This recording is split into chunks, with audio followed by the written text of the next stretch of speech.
Alright, how we doing, folks? Rich Van Tassel with you, giving you our game picks for now week 17 of the NFL season. And of course, as always, we are recording audio for Get Live Radio. We have a lot of games. There are no Sunday night games. There were no Thursday night games. There were no Monday night games. So a ton of games. A lot of that has to do with playoff situations and those sort of things. You don't want any hanky-panky going on. So if the games have implications for one game, that would have implications for another. You have them all going on at once, and a lot of games that don't matter, as this one where we will start out with the Green Bay Packers 7-8 traveling to Detroit to play the Lions, who are 8-7. Nothing on the line for either of these teams. Both these teams are eliminated. Injuries for the visiting Packers: Jason Spriggs, offensive tackle, is an injury reserve out. For the Detroit Lions, Don Barkley, a guard, is an injury reserve out. We discussed how you'd see a lot of injury reserves at this point of the season.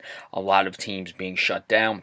Aaron Rodgers is not playing anymore. Once they were eliminated, he's done for the year. Let's see which one of these teams will finish off strong. I would like to see the Detroit Lions finish above 500. I think that's still important. And I think when you have a team that's 8-7 against the team that doesn't have anything really on the line and is below 500, I will give it to the team that is trying to finish above 500. I see the Detroit Lions coming away with the victory over the Green Bay Packers. I like 27-24. Some of these games may still be entertaining. It's just a toss-up in Week 17 as you would have it.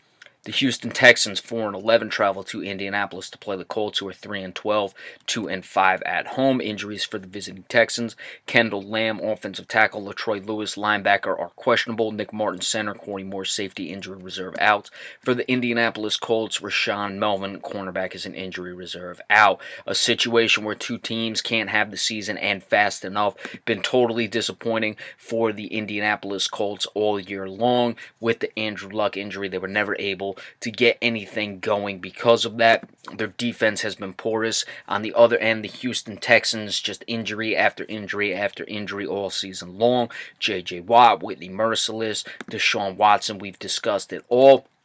Which one of these teams is going to have something left in this one? I would expect it to be the Houston Texans, even though they're down to their third-string quarterback. The Indianapolis Colts have shown nothing all season long. Houston, despite their injuries, give them credit. They have still fought all season long. They have given no implication that they mailed it in. I will take 20-13, the Houston Texans over the Indianapolis Colts. The Chicago Bears, 5-10, 2-5 on the road, travel to Minnesota to play the Vikings, who are 12-3, 6-1 at home. The Vikings will get a first-round bye with a win.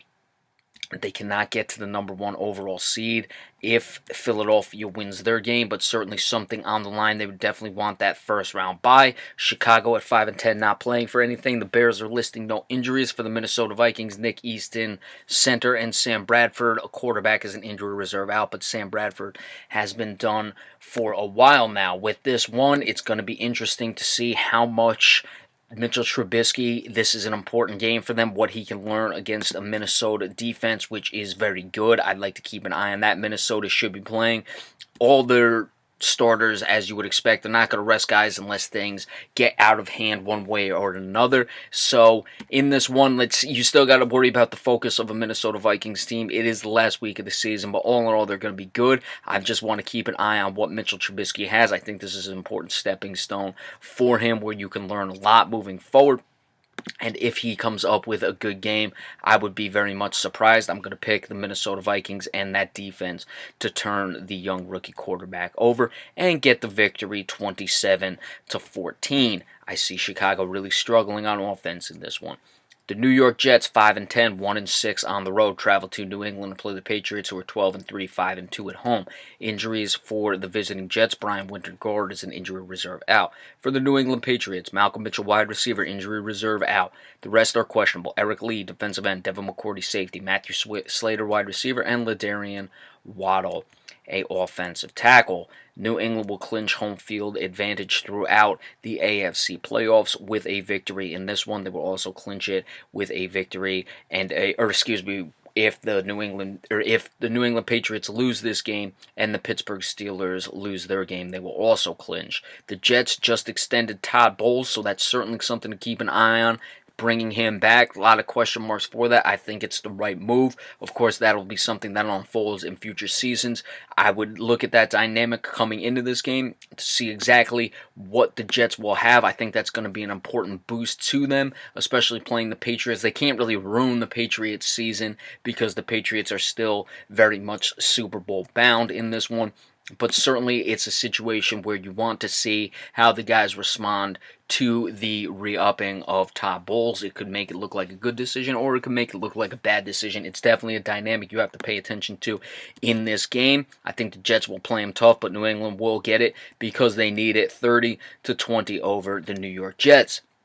The Washington Redskins 7-8, 2-5 on the road, travel to New York to play the Giants, who are 2-13, 1-6 at home.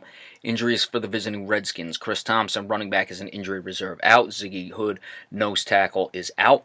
For the New York Giants, Landon Collins, safety; B.J. Goodson, linebacker; Brandon Marshall, wide receiver, are injury reserve out. Eli Apple, cornerback, is out. The New York Giants just signed Dave Gettleman to be their general manager. Again, you look at the dynamic with this one. You have a new guy coming in, Gettleman, who comes from Carolina, has been known to be a bit of a hard-nosed guy. So certainly that will mean a lot of these guys who might be playing for a job next season will come out with a lot of veracity in this game. Washington, I still think it's important to them to finish 500. They've certainly been playing like that. Too many things have gone wrong for the New York Giants this season. I think Washington is still a more talented team than the record would suggest. They've had a lot of injuries, but they're trying to finish the year off strong, and they come away with the victory in this game. I expect them to really handle the New York Giants. It's just been a bad year all the way around. Kirk Cousins has a good game, and what could be his final game as a Redskin.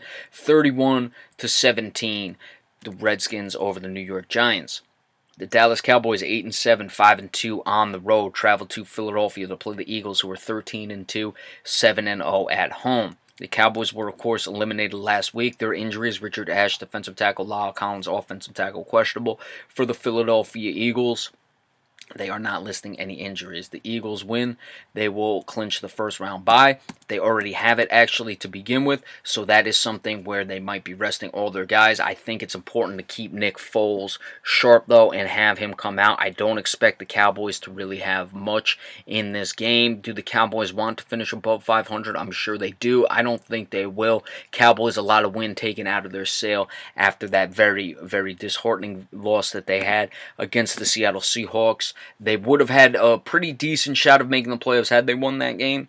They are certainly eliminated for that, so I don't think you're going to see much out of the Cowboys in this one. They get the loss as Philadelphia looks to continue to roll and come up with the victory. The Philadelphia Eagles 27-20 over the Dallas Cowboys. The Cleveland Browns will look to avoid a winless season as they head to Pittsburgh to play the Steelers. Cleveland is 0-15, 0-7 on the road. Pittsburgh is 12-3, 5-2 at home. Injuries for the visiting Browns: Brody Calhoun, safety, is questionable. For the Pittsburgh Steelers, Antonio Brown, wide receiver, is out. Pittsburgh would like to get this victory. They are essentially clinched into that number 2 spot, so let's see how much they're going to play. Obviously, you're going to rest Antonio Brown and have him available for the first game of the playoffs, and you'd like to have that extra week. Cleveland, don't expect anything from them on this game. You see DeShone Kizer, could be a situation where putting him out there, a guy who was raw coming in, we've said this all season, putting him out there this year was a mistake. It may have completely ruined his confidence, and I see just another disastrous game for the Cleveland Browns as they finish the year 0-16, the Pittsburgh Steelers 30-13 over the Cleveland Browns. Okay, we will be back in just a little bit to continue on with our game picks for now week 17 of the NFL season. Be sure to stay tuned. Thank you.